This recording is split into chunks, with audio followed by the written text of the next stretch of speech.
My name's Adrian Brown. I go by the stage name Black Spider. Been doing music since I was like 12 years old, maybe younger than that. Music touches your soul forever. Watch Tomorrow Pictures, powered by the Film On Network. Here I am, there you'll be, miles and miles This away is from me. I can't see. Tomorrowpictures.TV.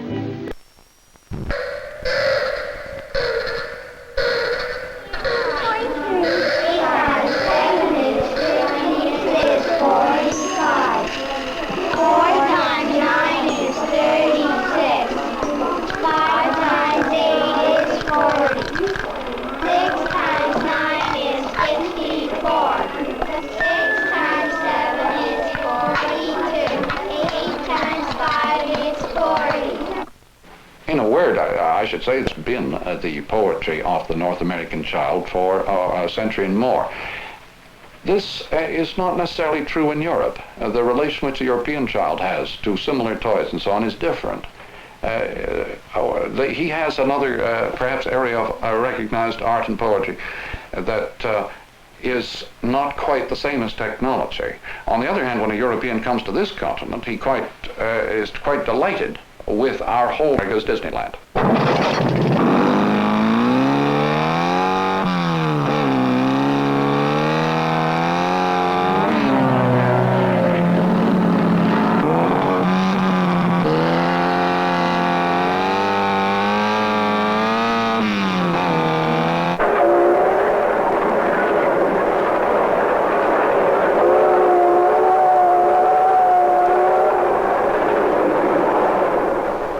An adult tends to approach the technological world too visually to get its poetry. The child enjoys it through all his synesthetic. Any situation that you enjoy by deep involvement with all your faculties and all your powers becomes a poetic situation. The child who likes to lie down and put his eye at the track level, this is stepping up the degree of involvement and participation in the activity. The worm's eye view is, from any cameraman's point of view, the most involving.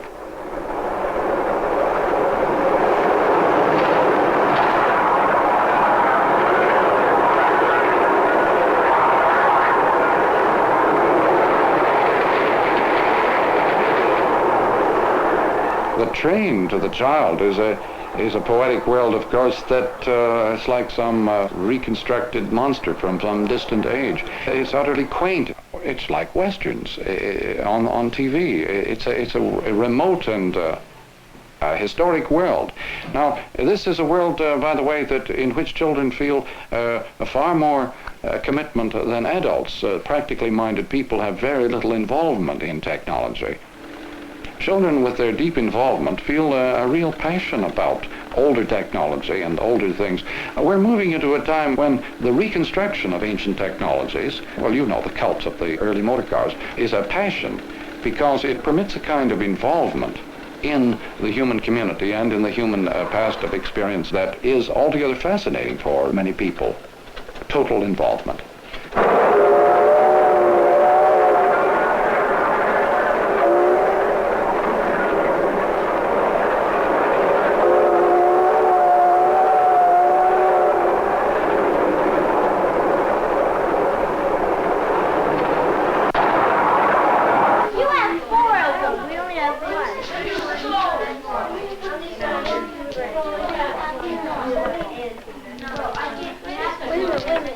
It's striking that the children working with materials of this sort are giving themselves their own.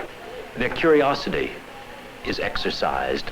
They are looking for the answers to things, and when they find it, that's their reward. They don't need gold stars or approbation. They should get these in some sort of a long-run thing. They also sense, as they move along, an increase in their own competence. And this is pretty heady. This is what keeps one moving. This is one of the basic ways in which you have to fight what I want to call the sort of middle dropout, the kid who drops out of sheer boredom because he's never had a decent intellectual experience in the classroom. And they're getting an intellectual experience.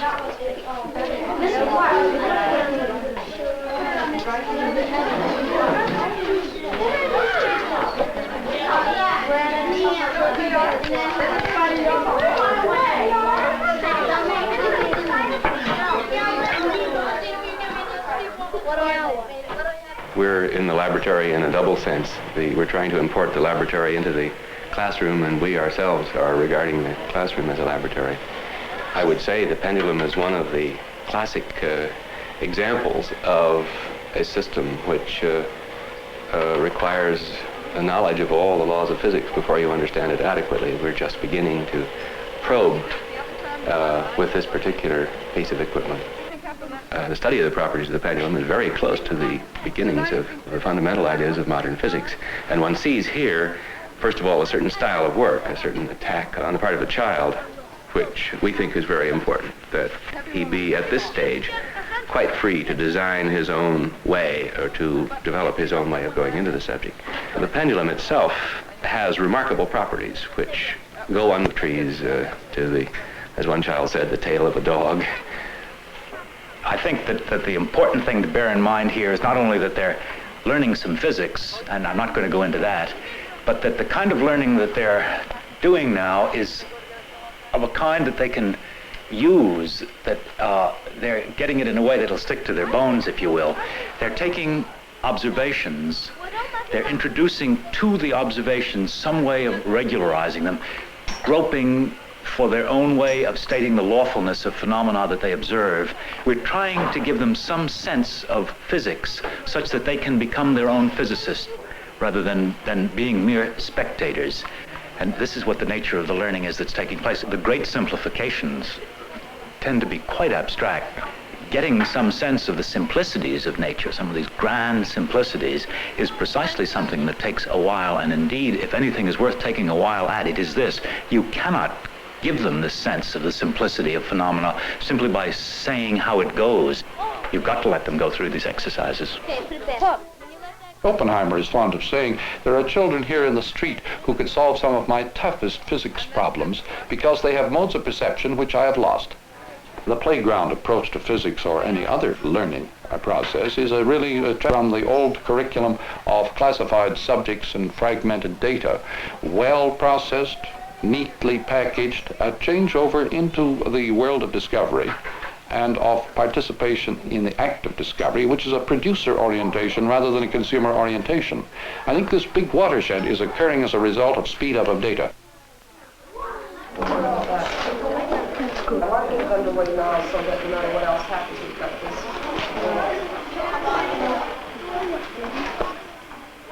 The great thing about making a film loop in a cartridge is that you make it available even to the clumsiest people to put right into a machine and run off and look at again and again and again. My feeling after showing a similar class some loops about the pendulum and feeling their reaction to seeing this film after they had been working for several weeks in the classroom with very similar equipment, my feeling was this was a very dramatic experience for the kids to see from the adult world a slightly more elegant presentation of the very material that they had been working with themselves. And they saw everything in these films. Whereas if you showed these films to children who'd never played with the pendulum, never done these kinds of experiments and so on, I think they would get almost no information and very little of pedagogical value from them. So I think the film has to be linked closely with the work. The great thing about the technology is that it can produce, or provide, let me say, it can provide experience which the child cannot have with the naked eye. 9 times 8 is 72. 36. 9 times 4 is 36. 72. 8 times 9 is 72. 40. 8 times 5 is 40. 32. 8 times 4 is 32.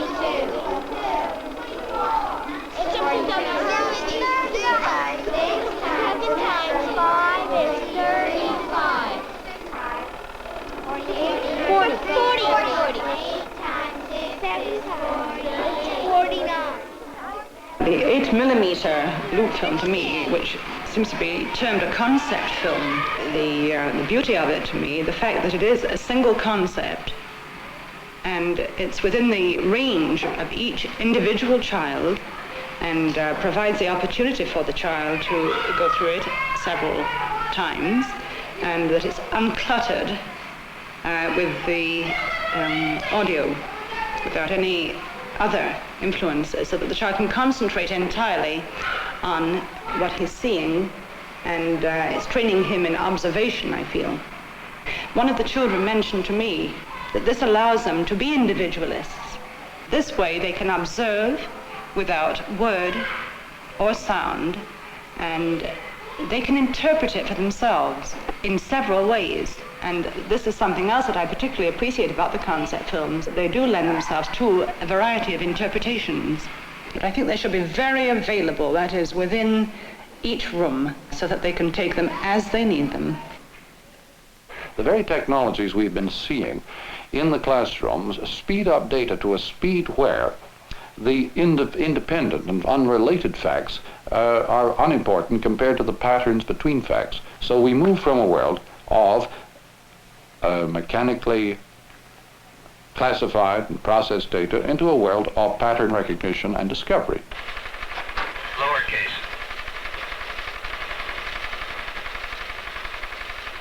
Lowercase.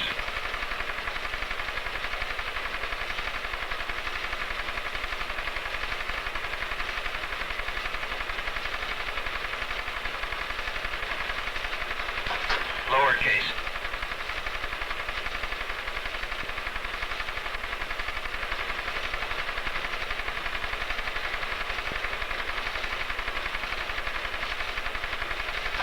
Lowercase.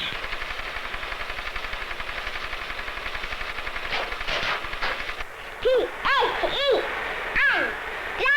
Then, She can go fast. this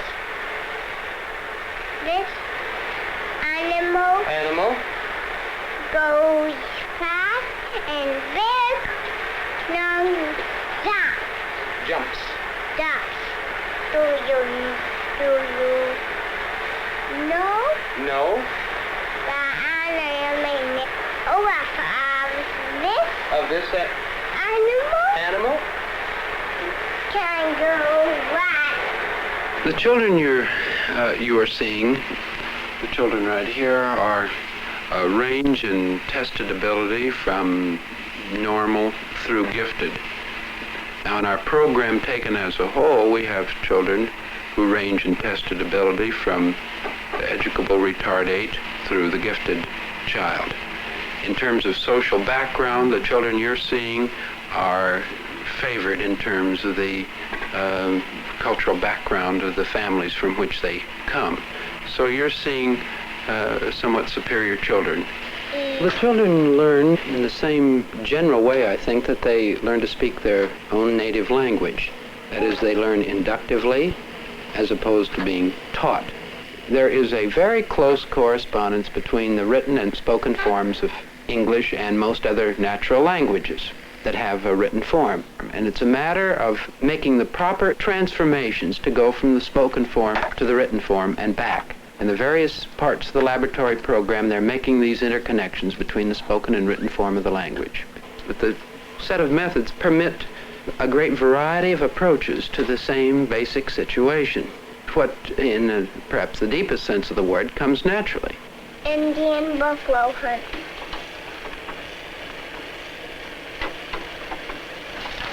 Long ago, buffalo lived in the flatlands of the West. These flat lands are called plains. Plains. Hundreds of buffaloes lived on the plains in great herds. The plains were fine hunting grounds for the Indians. Golden Feather was a chief of the Plains Indians. There's a C in front of the H. Chief of the Plains Indians. He had a son named feather, silver feather. It was time for Silver Feather to go on his first buffalo hunt.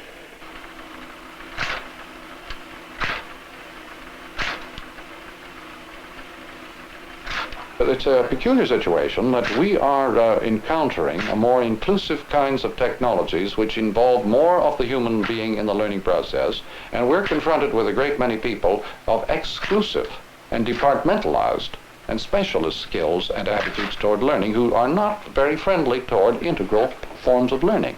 Any specialist is going to see to it that his specialty is protected against any invasion from any quarter. And so fragmented people are great experts in sensing threats from more integrated forms of learning. They've got a very good thing. They've taken a long time to acquire this specialist skill, and they don't see why they should yield 1 inch to people with different methods. O. Lowercase. B.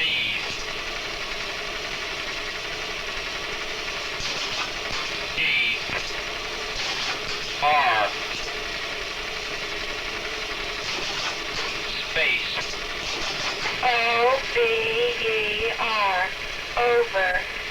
Okay, Moore's approach brings the whole method of teaching phonetic literacy or teaching literacy closer to the actual norms of learning speech itself, the spoken word, by involvement of the whole sensorium of sight and sound and movement and the involvement of the whole being.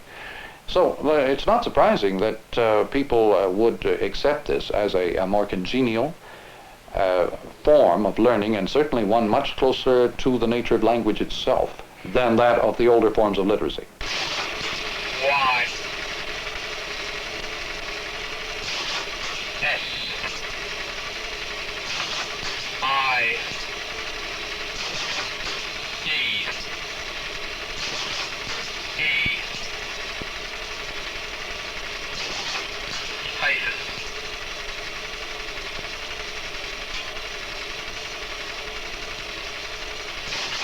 Hyphen. Space. C-O-U-N-T-R-Y-S-I-D-E.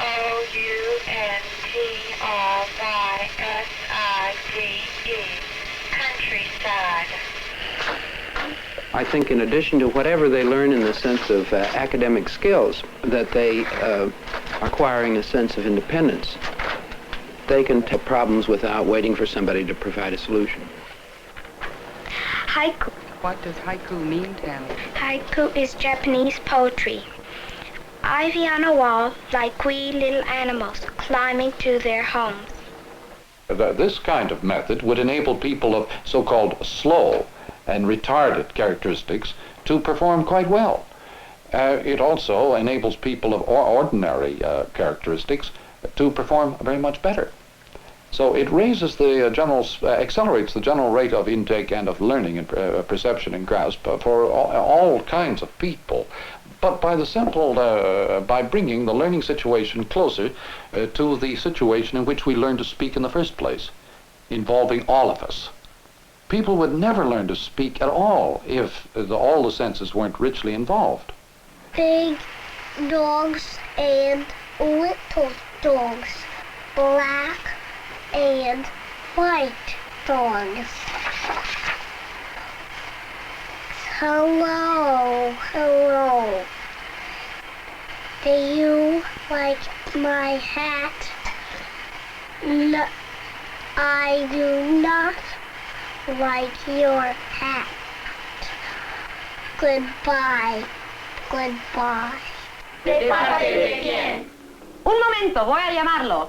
Un momento, voy a llamarlo. Voy a llamarlo. Voy a llamarlo. Voy a llamarlo. Voy a llamarlo. Un momento, voy a llamarlo.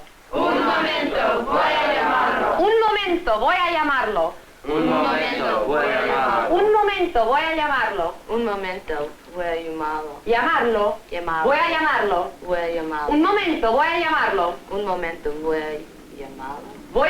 Voy a llamarlo. Voy a llamarlo. Un momento, voy a llamarlo. Un momento, voy a llamarlo. Libros cerrados. Vamos a repasar esas frases. Repitan.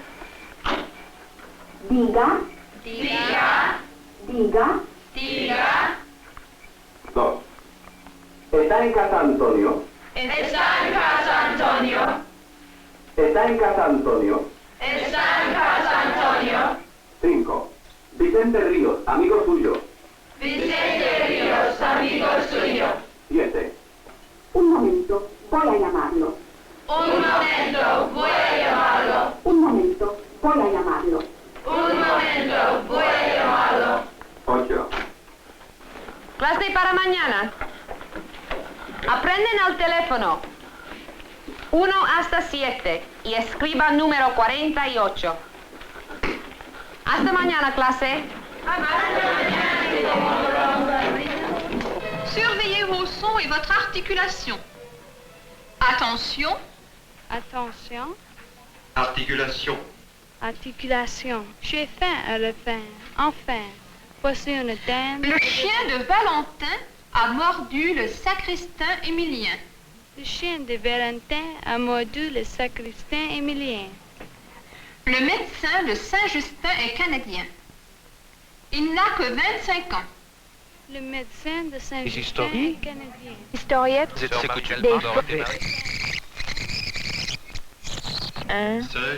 Historiettes qui sont loises.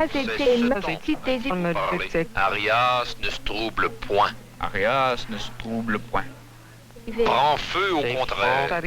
Il reprenait le fil de sa narration. Il reprenait le fil de sa narration avec plus de confiance qu'il ne l'avait commencé. Il reprenait le fil de sa narration avec plus de confiance qu'il ne l'avait commencé. Huile. Huile.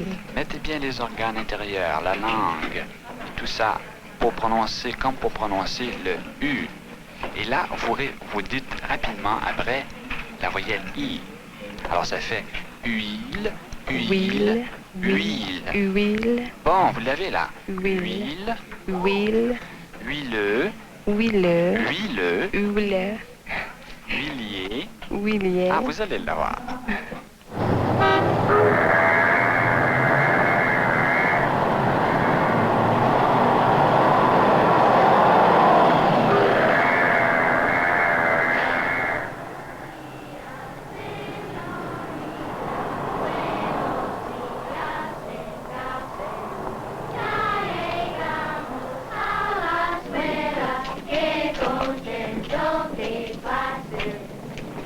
Dos y dos son cuatro, cuatro y dos son seis. Seis y dos son ocho y ocho, 16. Y ocho, 24 y ocho, 32.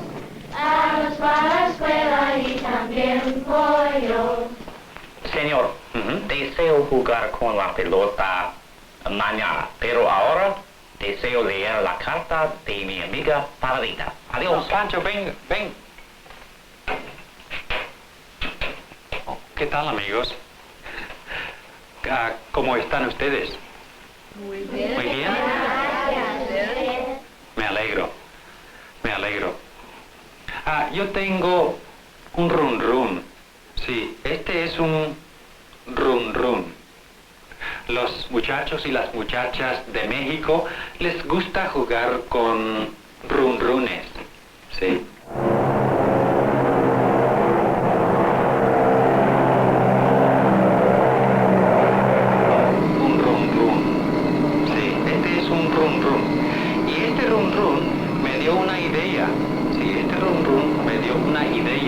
Para repasar lo que aprendimos cuando nos reunimos aquí en el patio la vez pasada. Aprendimos cómo decir, ¿desea usted leer un libro? ¿Y desea usted hablar inglés? Sí. ¿Y desea usted jugar con la pelota? Sí. Well, I wonder if you could understand what I said. Perhaps not all of it, but perhaps some of it you did. Well, I did this for a purpose. I want to speak only in Spanish so that you will get an idea what it's going to be like, say, 50 lessons from now when you and I will be speaking only in Spanish. That's what it'll be like. Since television is not so much an extension of the visual power as of the tactile and involving power, naturally, therefore, any form of language instruction which calls for much use of sight and sound and touch and taste altogether, ideally favored by television. So people who continue to look at television as if it were a sort of inferior or low-grade movie are missing the complete meaning and opportunity of television. We need to understand what we mean by a right circular cone. The TV class will use the right circular cone this morning. The South Carolina Educational Television Center presents Algebra 2 with Mrs. Rhoda Luchenbiel.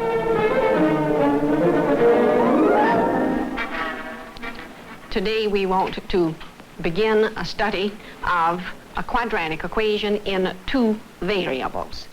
The general form of this equation is ax squared plus bxy plus cy squared plus dx plus ey plus f equals 0 if at least one of the coefficients a, b, or c is not equal to 0. Now this equation is the curve which results from intersecting a cone with a plane. I want to explain this to you in greater detail, so I want you to look at the geometric solid. Here we have a cone, and the base of this cone is a circle. A mere visual simulation of classroom conditions is the last thing that television should be used for. And it is mainly being used to simulate classroom conditions of the old-fashioned type. This is it's like, you know, dealing with the motor car as if it were a horseless carriage. And still trying to imagine the horses there. In the first motor cars, there were places for buggy whips and various other equipment. And we are dealing with the new classroom, TV classroom, leaving all room for the vanished horse. Now look at this test tube. Now in this test tube, I'm going to place water.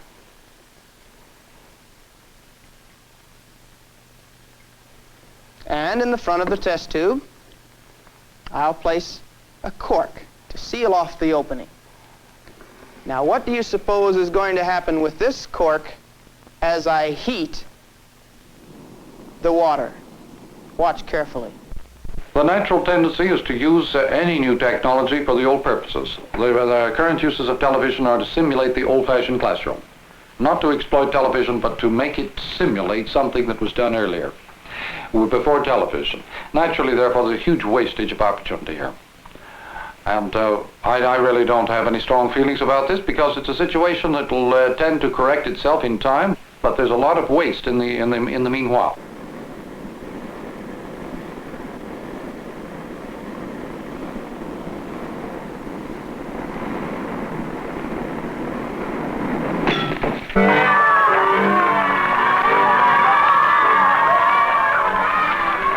The Japanese place a very high value upon educational opportunity.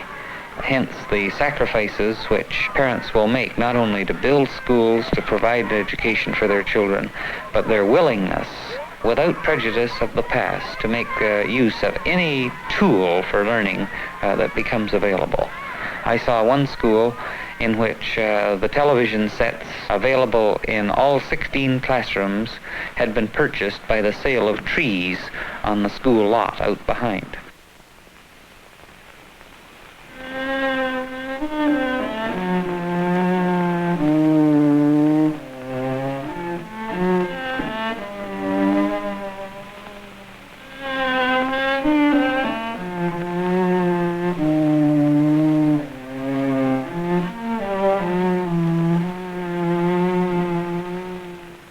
それではここでこの楽器を集めまして、もっとも今日はコントラバスは使いませんが、バイオリンが2つ、ビオラ、チェロで皆さんのよく知ってらっしゃる今は山中という記者の次第によるいろいろな弾き方をいたしますから、楽器の音と弾き方についてお聞きください。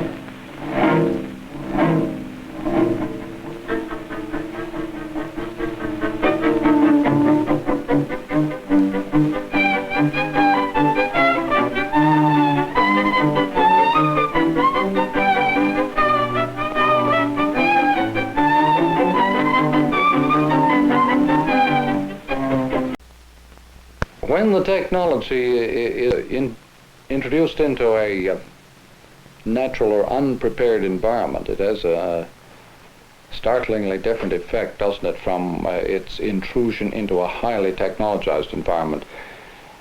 It's like introducing a motor car into a primitive tribe. The Indians, the North American Indians, were not impressed by motor cars.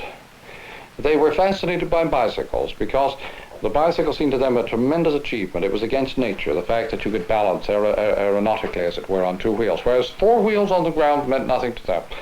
But in terms of the extension of classroom or other prepared conditions into an area where there are no classrooms and no teaching and so on, it's incredible to imagine the effect it might have.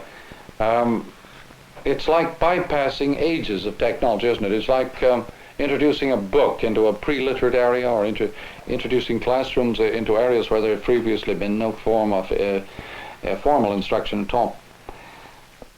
みんなで物置を改造して作ったテレビ室。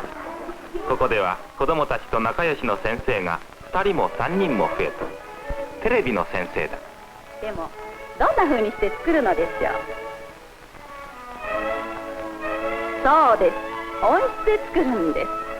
ほら、こんなに大きな温室。中は風が入らないようにガラスでちゃんとしてありますから、とっても暖かなんです。これ何だと思いますか？これはキュウリです。夏食べるキュウリが今頃できるんです。他にもほらトマトもありますよ。それからこれは何でしょうね。かぼちゃです。大きなかぼちゃですね。こんなにたくさんあります。それからこれは大根。でもね、これは温室でできたんじゃない。You have the strange hybridizing and conflict of cultures. A tribal, an ancient tribal world suddenly deeply involved in the latest Western technologies. It's a situation that we live with our own children in a way in the Western world. And they go through these stages of accustomation to our own technologies at a furious clip. Layer after layer, century after century of technology they take in a few months. And so we live with it ourselves, but to see it in the lives of other people is a new experience. 来週はね、磁石の勉強をいたします。ではまた来週まで。さようなら。お日様がじわりじわりと力を入れて。面白いことにテレビを見るようになってから今まで難しくてよくわからないと言っていたラジオの学校放送を喜んで聞くようになった。こいつはたまらん。暖かいどころか暑くなってきた。と言って今度は街灯の胸を開け。Three poets.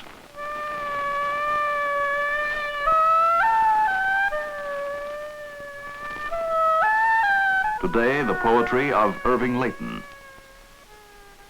I tell you, William, there isn't a ghost of a chance people will be changed by poems. Book club editors wish to believe otherwise. Commencement day orators and commissars. But we poets know the facts of the case. People will remain stupid and deceitful. Their hearts will pump malice and villainy into their bloodstream forever. All the noble lines of the poets did not make Hiroshima and Belsen not to happen, nor will they keep back the coming holocausts. Why should you add to the mischief, the self-deception?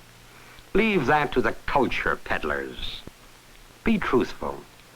Tell children who their forebears were, the curse they bear. Do not weaken even a single one of them with fine sentiments. Now you can draw an objective or a non-objective picture today. Perhaps you'll prefer to just create an interesting arrangement of lines and colors which have movement and direction. Now, those of you who have the film strip online, get ready to view frame 23. This is a color photograph of the board construction or framework of a building. And here your eye movement is rapid. There is nothing restful about the way your eye is almost jerked from one angular line to another. Go on now to frame 24. This is a ceramic bowl designed by William Kagi of Sweden. It is a large bowl and a heavy one. Now here is one thing important in the design of all ceramics. They must seem to sit quietly and firmly on the table. Bowls that look as though they might fall or roll off the table give us an uncomfortable feeling. Thus, this beautiful bowl seems to sit very sturdily on the table. Go on now to frame 25. Now, you've been looking at horizontal lines which move your eyes slowly around the inside edge of a bowl. Here are vertical lines which sweep your eyes up into the air. These are tall, graceful pine trees in a forest in Finland.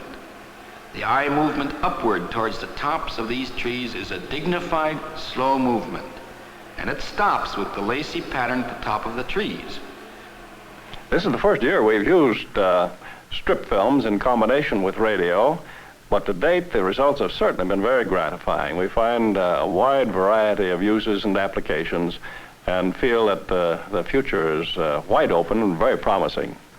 Radio has proved more productive in the stimulation of original expression than television because the imitative impulse seems to be so operative in television that we get back the same kinds of pictures that we show on television.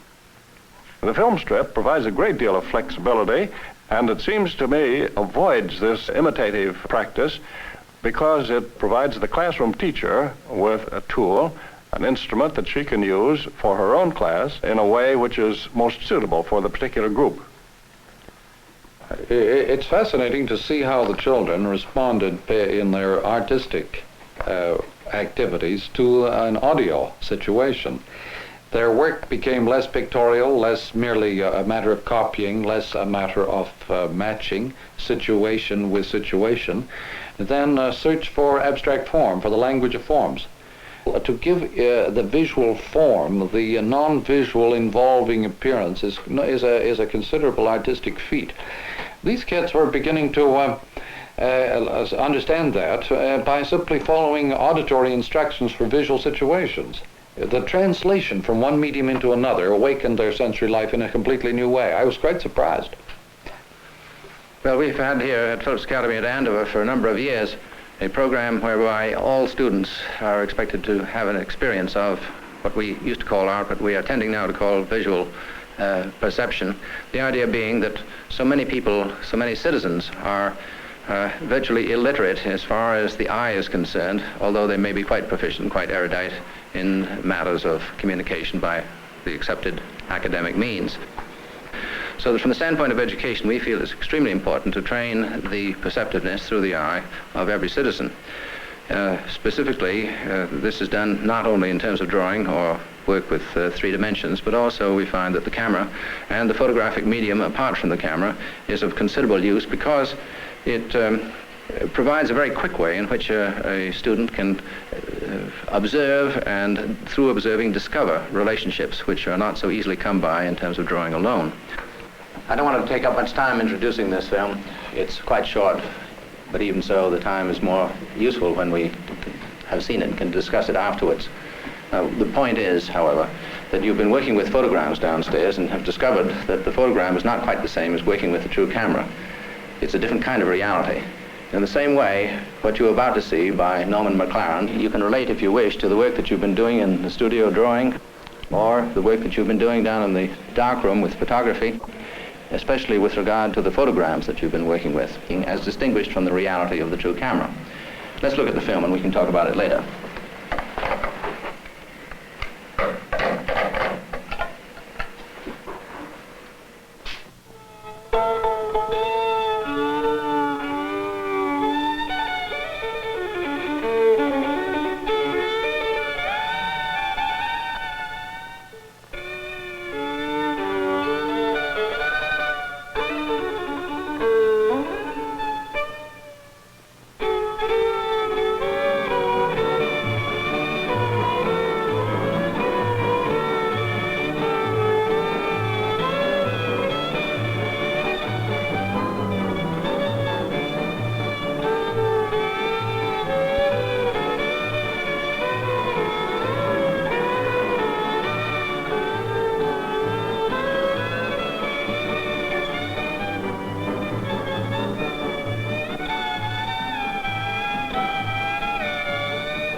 For centuries, the only kind of skill or grammar or literacy that was taught was that connected with the reading and writing itself.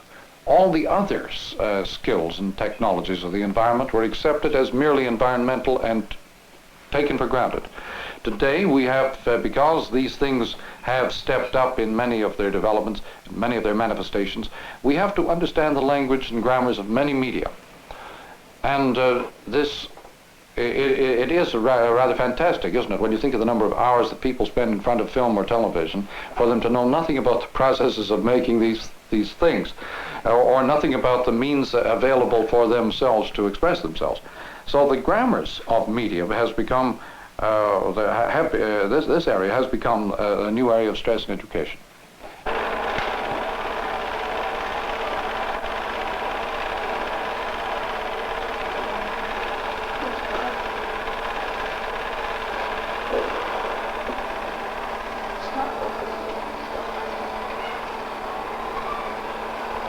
Focus group. Yes. Is that a perfect square? Yes. Yes. And yet it isn't always the same position, is it? No. It isn't a diamond. Oh, it's a dance. It's so rhythmical. It is. That's why it's called dance square. I suppose that's what. How many different geometric shapes do you think identify there? That's two. That's three. That's three so far. There's rectangle, square, and triangle. Yes. Or maybe four with diamond. Should we count them as different ones? A diamond? Well, it is possible. different. Yes. The arrangement of it. Four. Oh, here comes First the house. square was Here comes one. the house. And then was one color, and then they all changed. Boing. The blue is really blue. The blue is always the triangle so far. So you have this. I think that they stick to a certain color. And yellow's rectangle. Yellow isn't one. And orange is squares. So that even if you're not exactly watching the shapes, you can tell by the color that it is triangle. And if you're colorblind? Pens. These are And more. that is the combination of shapes that make up These are new more ones. patterns Yes. than a whole lot of different. There's only 4 different things in it, you know. Yes, but they're making up different patterns. The end. Yeah. See, there's a bird chirping. Yes, it was. Did you enjoy that? Yeah. Yeah. I think it was, and I would never realize how many patterns or geometrical forms you could get out of one little square. It's wonderful to see the results of those scratchings. They come out on the screen like Chinese, Japanese art forms. This is a tremendous discovery for the children, obviously, in the potential of a poem right in their own hands. Like seeing oneself in print, like writing poems and seeing them published. Somewhat the thrill that the OK Moore children get in seeing themselves learning to read and write by actually publishing themselves as they go, by typing. But the McLaren world just makes a tremendous break with ordinary film in this way, that by painting directly onto the film, you make the audience, as it were, the screen, instead of making the audience the camera eye. And so the child then, by drawing directly onto film, has the sense of mastery over the whole world. It's like a composer writing a melody. He makes a world. The composer making a melody doesn't try to make a world that corresponds to some other world. He just etches or makes with sound a world. McLaren, when he draws directly onto film, makes a world. He isn't photographing a situation which corresponds to some other situation. So this switch from matching to making is a drastic one in terms of the learning process. It switches altogether, again, from classified data, from mere matching knowledge, to a world of actual discovery and actual knowing of forms. I think you couldn't find a larger switchover in the whole history of education. I think that developing new techniques for developing visual literacy, that is a sense of form and texture, a sense of the concreteness of things experienced in a sensitive way, is one of the most essential parts of anyone's education, for which at present very little has been done except at a few experimental centers.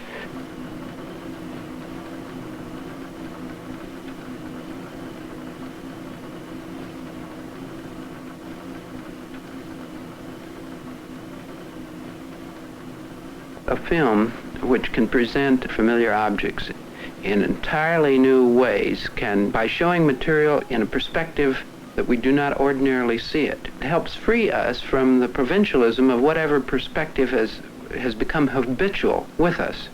It isn't only a matter of being presented with interesting perceptual effects, but it's also a matter of putting the learner in the position of creating new effects himself.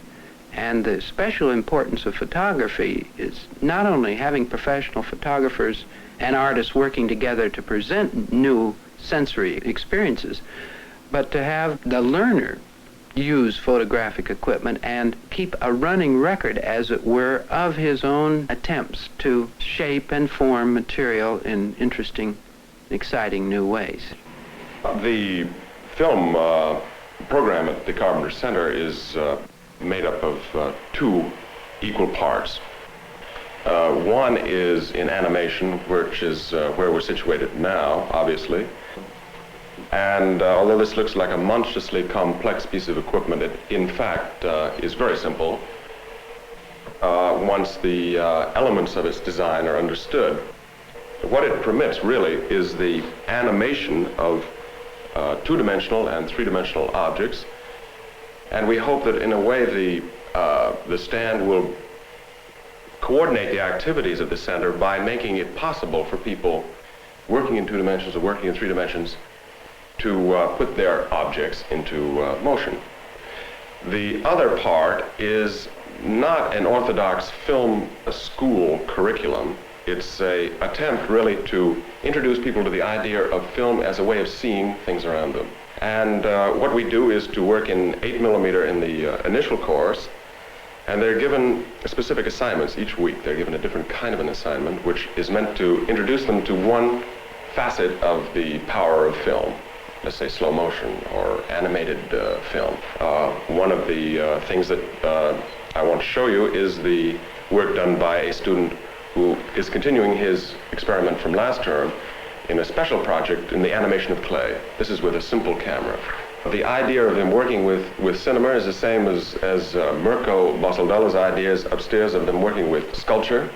It's to give them a new way of seeing things. It's to give them an opening on their environment which they didn't have before. The possibility of there being television executives or even television directors is probably not as good as of them becoming poets or bankers when they leave Harvard, actually. But I think that once having taken these kinds of courses where they are given a chance to see in a new way, that they will be more at least visual bankers than they were before. And if they're going to put up a bank building, maybe it's going to be a good-looking bank building instead of a bad-looking one. Presumably, people tend to know least about the things they're most imposed upon by. There seems to be a mechanism of protective inhibition, so that people automatically seal off the areas where experience is maximal. They seem to know least about the areas that they are most involved in experientially.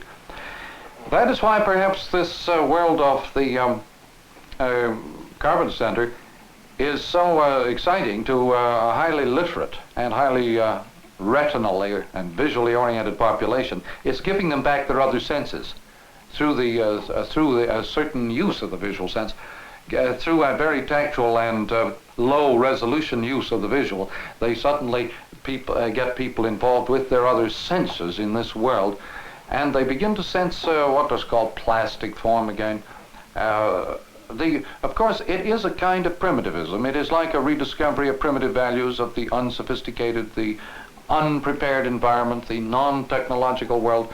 This kind of thing tends to go along with a great deal of sentimental overvaluation, perhaps, and a great deal of romanticizing of the primitive.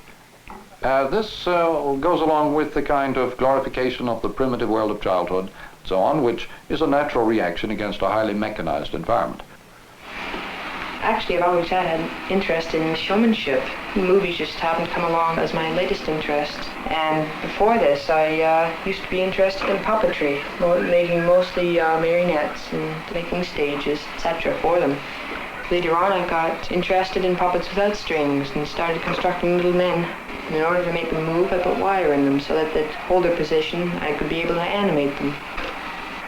You've got to get, if your camera runs about 16 frames per second, you've got to do 16 of these movements in order to have the scene show 1 second on the screen.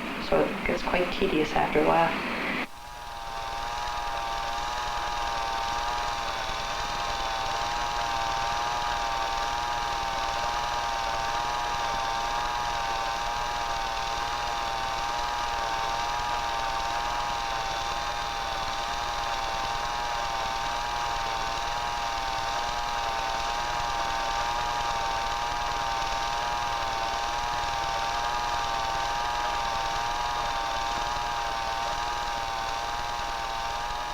We continue to talk about the mechanized culture of today. In fact, we have moved out of the mechanized world into the electric world without especially understanding the new dimensions of the electric world. It is one of involvement in the sense that people no longer merely are spectators of processes. They are very much now involved in processes, and therefore children love to get involved in making their own films, making their own programs. This kind of involvement is very natural to people in an electric world, because an electric world is one of circuits of integral loopings and feedback.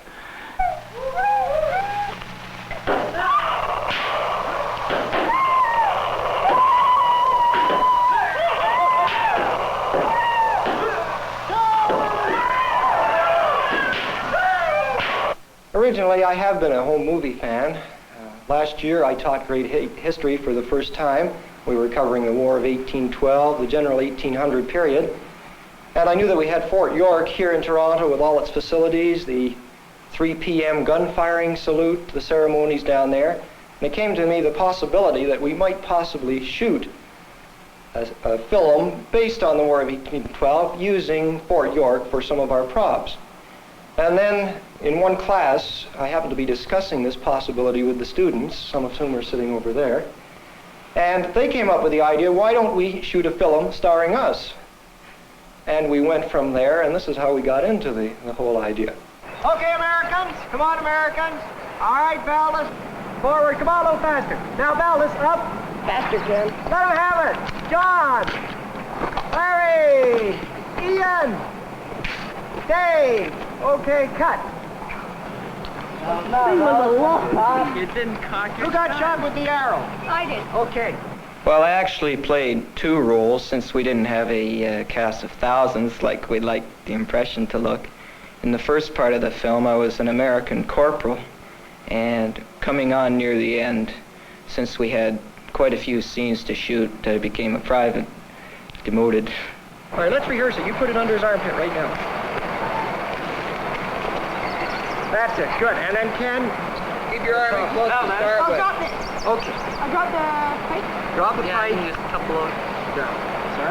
Yeah. I mean, better he ran in and stuck it in. Wouldn't he jabbed it in? No, keep your arm in close to start with. And they've cut it. What? Okay, advance. Keep going. Stop! Arrow, Valdez. No. We were, I like the scalping part and the gory part, but also, most music thing that happened to me there, so we had poison ivy. Me and my friend Larry Smith, we were the only 2 that had poison ivy since we were the Indians, and we had problems with it all summer. Right? Right. I will go pow and you'll fall. Go different ways. Let's make it really grotesque. And don't smile, Myron. You're vicious. Too much teeth. You look too kind, Myron. All right. Let's go. Come on. Pow! That's it. Crumble. Oh, superb. Very good. Don't smile. You are the happiest looking corpse I have ever seen. I think we had a marvelous day shooting it. I think they learned something. You can never be sure. But I think they did learn something about filmmaking. I think they learned a little bit about the capture of York. And I think it added a bit of excitement to the history class. And this was one purpose for my shooting it, to add something exciting, something a little bit different, perhaps to try to compete with television in the history class. The best way to learn the grammar of any form, or the way in which it is laid out, is to get involved in using it and making it. Obviously, children engaged in making a film turn to look at films with brand new eyes. There it modulates a UHF transmitter. The child of the future is a rather terrifying thought. It makes even science fiction look rather tame. What is in effect happening is a kind of extension not only of the learning process, but of consciousness itself into the outer environment, so that the child of the future is likely to be able to program consciousness with the same ease with which we have previously programmed curricula. But I can't be terrified by such prospects, really, because these are also extensions of man. They are not ways. They are means of becoming more oneself rather than ways of becoming alienated from oneself. Now, you can't possibly imagine a technology except the most specialist fragmentary type that could possibly alienate man from himself. They amplify our powers, they accelerate our powers, and they enrich the learning process enormously. It is received at Prince Albert after reflection. I think that's it.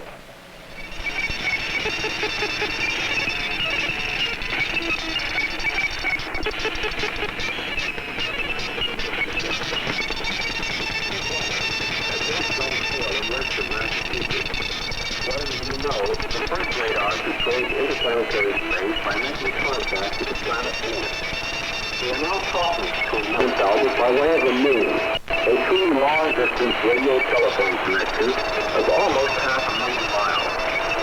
We all recognize the many communication problems much closer at hand, scientifically challenging, and at the same time so vital to the welfare of our respective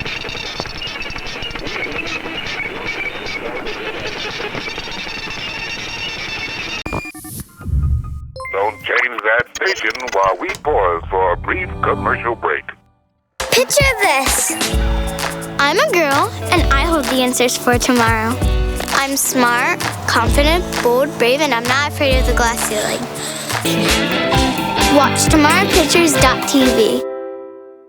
Roller skates at the bottom of the stairs. Poorly insulated wires near the bathtub. Okay. Looks like a sound check's about to happen.